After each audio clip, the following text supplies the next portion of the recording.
நம்ம பிள்ளைங்க இருப்பாங்கல்ல, பெற்றோர் இருக்கிறீங்க, பிள்ளைங்க இருக்கிறாங்கல்ல, பிள்ளைங்க அவங்க லைஃப்பை குறித்து நினைத்து வைப்பதை விட பெற்றோர் நினைத்து வைக்கிறது நன்மையாக இருக்குமா இல்லையா?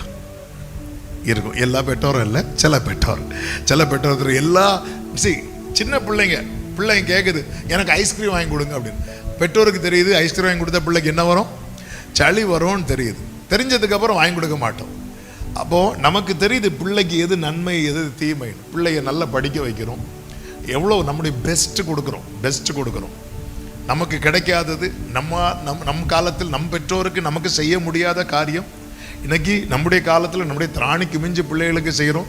நிறைய பேர் கொஸ்டினும் பண்ணுவாங்க, உனக்கு நீ இந்த இருக்கிற நிலைமைக்கு இது உன் பிள்ளைக்கு தேவையா அப்படின்னு. அதெல்லாம் கேட்டு சகிச்சு ஆனாலும் பரவாயில்லன்னு பிள்ளைகளுக்கு செய்ய காரியம் என்னென்னா, பிள்ளைகளை குறித்த நம்முடைய நினைவுகள் அப்படிப்பட்டதாக இருக்கிறது.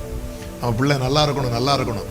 நம்ம எவ்வளோதான் நல்லாதான் நினச்சி வச்சாலும் பரலோகம் நமக்கு கொடுத்துற சர்டிஃபிகேட் பொல்லாதவர்களாகி நீங்களே உங்கள் பிள்ளைகளுக்கு நல்ல ஈவுகளை கொடுக்க அறிந்திருக்கும் போது உனக்கு தெரிஞ்சிருக்கு பார்த்தியா உன் பிள்ளைக்கு என்ன கொடுக்கணும்னு. ஆமென். என் நினைவுகள் அல்ல உங்கள் நினைவுகள். ஆண்டவர் அப்படி நீங்கள் என்ன ஆண்டவரை நினைச்சு வச்சிருக்கிறீங்க கேட்டால், பூமியை பார்க்கல வானங்கள் எப்படி உயர்ந்திருக்கிறதோ, வானம் என்று அங்கே சொல்லலை, வானங்கள் அப்படின்னு என்ன அர்த்தம்? நமக்கு தெரிகிற ஒரு வானம் இருக்கிறது அல்லவா, இதற்கு மேலே இன்னும் வானங்கள் இருக்கிறது. வானம் அல்ல, வானாதி வானங்கள், அதற்கு மேலே என்னை குறித்து அவருடைய நினைவு இருக்கிறது. அது நிறைவேற நான் நினைக்கிறத நிறைவேற்றுறதுக்கு அவர் டிலே பண்ண வேண்டிய அவசியமே இல்லை.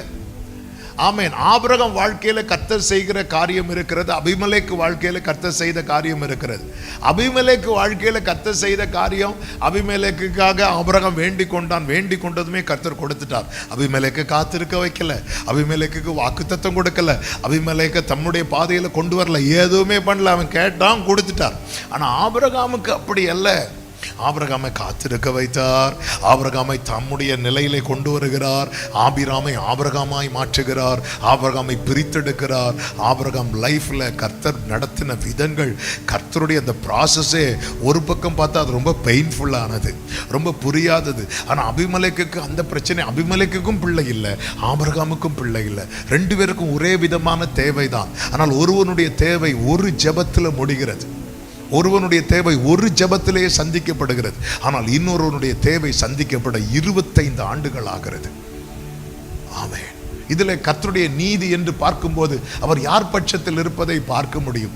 உலக பிரகாரமாக கேட்டால் சொல்லுவாங்க, அந்த அபிமெலேக்கு பார், வாழ்ந்து அப்படி வாழணும், ஒரே ஜெபம், ஒரே காரியம். ஆனால் இன்றைக்கு வரைக்கும் எந்த பெயர் நிலை நிற்கிறது தெரியுமா? ஆபிரகாம் என்கிற பெயர் நிலை நிற்கிறது.